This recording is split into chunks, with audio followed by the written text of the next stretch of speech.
The only people who don't want to disclose the truth are people with something to hide. An open border, and only we would legalize drugs, all these problems would go away. Well, look, we've pretty much got an open border, and Colorado has legalized drugs, and guess what? It is now the prime location in the world for organized crime, where they are distributing all kinds of drugs, not just marijuana, throughout our entire country. That's not the answer, but that's where we are in America right now. Obama, he's not president, as far as I'm concerned. He should be executed. He's an anti-combatant, really. Hold back. But the Muslims that he is shipping into our country through pilots in commercial jets. What's this? I can't tell you. I can't say because we're in a public place. This guy is a criminal. Nobody stopped him. And the other thing is, too, with Congress doing nothing, that legally allows this moron to make decisions. He has no authority, none. And we just said, oh yeah, we should do this, we should do that, and he shouldn't do this. But nobody's doing anything that's accomplishing anything. Look, everybody knows the lawlessness of this president. He picks and chooses which laws he's going to enforce or not enforce. He does it by decree. When he can't create a law, or when he can't create a law through Congress, then he uses the bureaucracies in the executive branch to create rules and regulations, executive order. And ultimately, when it comes to when he can't even get that done, then he uses foreign bodies. He uses the United Nations to try to change the laws in the United States, which is not what the United Nations is for. I'll give you an example. Going back to April of 2013, there was an effort to ban certain types of guns.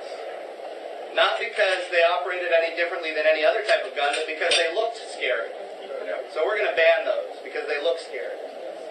Now that's not that's what the president said. Now, ultimately, he couldn't get it done because the Senate blocked it, which was the right answer. And then he said, okay, we're going to limit magazine sizes. The Senate blocked that because it was the right answer. And then he wanted universal background checks, which in reality is a national gun registration, let's be clear. He wanted universal background checks, which is a national gun registration, and he couldn't get that.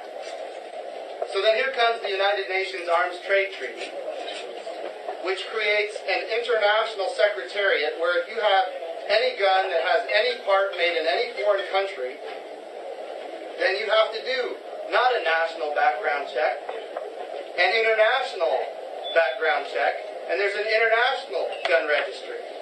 What does the President of the United States do? He pushes for it.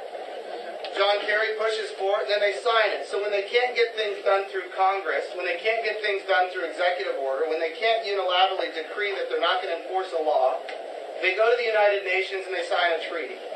Now, let me be clear. The Second Amendment of the United States of America is not open for debate by foreign governments.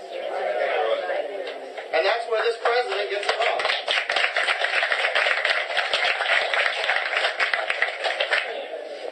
Okay, Dave is telling me I have time for one more question. Yes, ma'am.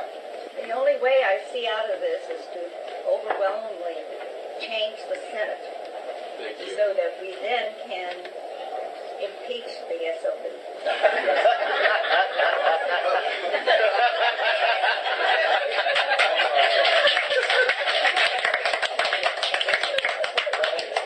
You look so sweet.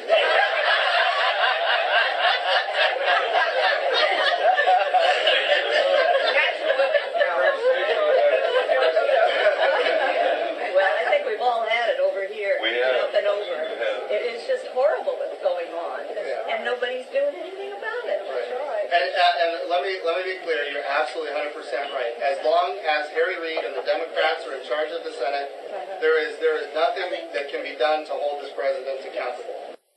The only people who don't want to disclose the truth are people with something to hide.